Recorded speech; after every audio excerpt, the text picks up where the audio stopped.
Are you a porn hoarder?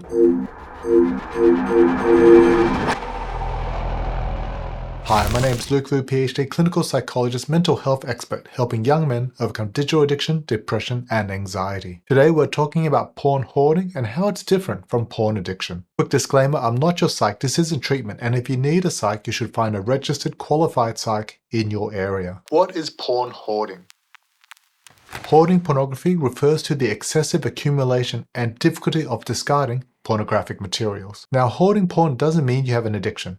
However, it's not uncommon to see those with a porn addiction also hoard porn. And we're also not talking about hoarding disorder, which is a diagnosis that can only be provided by a qualified mental health professional. So porn hoarding is often associated with the following characteristics. 1. Acquiring large quantities of porn. Individuals who hoard pornography might have an overwhelming desire to acquire as much material as possible. They might spend significant amounts of time and resources searching for, purchasing, or downloading pornography, leading to a large collection. In modern times, this might mean terabytes on an external hard drive, a magazine or DVD collection, collecting subscriptions to porn sites, or collecting exclusive or rare scenes. Difficulty discarding or letting go. Hoarding porn involves persistent difficulty in discarding or letting go of your stash. Even if the materials are outdated and shot on a potato, no longer of interest, rarely consumed, and in some cases causing distress, and you still struggle to part with them. Emotional attachment and significance. You may assign personal meaning or sentimental value to your pornography collection, making it challenging to delete. Now, these feelings could be nostalgia, perceived rarity, sunk cost in searching for the stimulus, obsession with a performer, or even pride in acquiring multiple rare or early scenes. So how is this different from porn addiction? Well, this can be broken down to 4 points. 1. Escalation.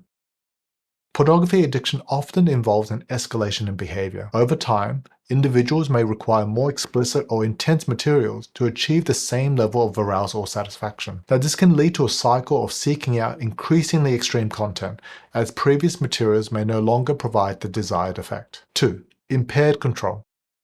Those struggling with pornography addiction may find it difficult to control or stop their consumption of pornography. Despite negative consequences such as strained relationships, reduced productivity, emotional distress, they continue to engage in the behavior excessively. They may experience a loss of control over their actions, feeling driven by cravings or urges to consume even more porn. 3. Interference of daily life.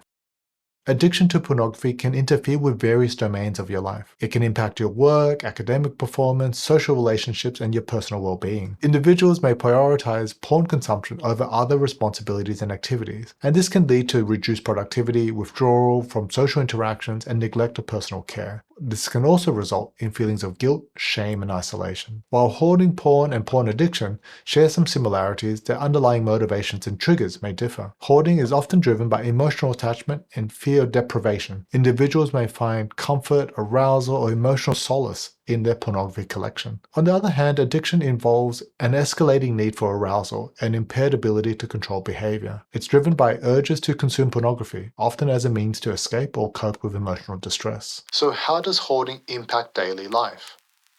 Both hoarding and addiction to pornography can have significant impacts on your life. Physical porn hoarding may result in clutter, isolation, and difficulties in forming meaningful relationships. Historically, it would consume physical space, making it challenging to create a balanced and organized living environment. Digital hoarding, as in collecting hard drives of content and archiving them, has less impact on day-to-day function because storage is relatively cheap and easily hidden. However, patients often find their collection can create some anxiety of being discovered by their significant other. Now, addiction is often associated with maladaptive coping in response to negative emotions, and hoarding tends to be a response to a compulsion to collect and difficulty to discard. And in practice, this distinction can be quite blurry. So what happens if you have both?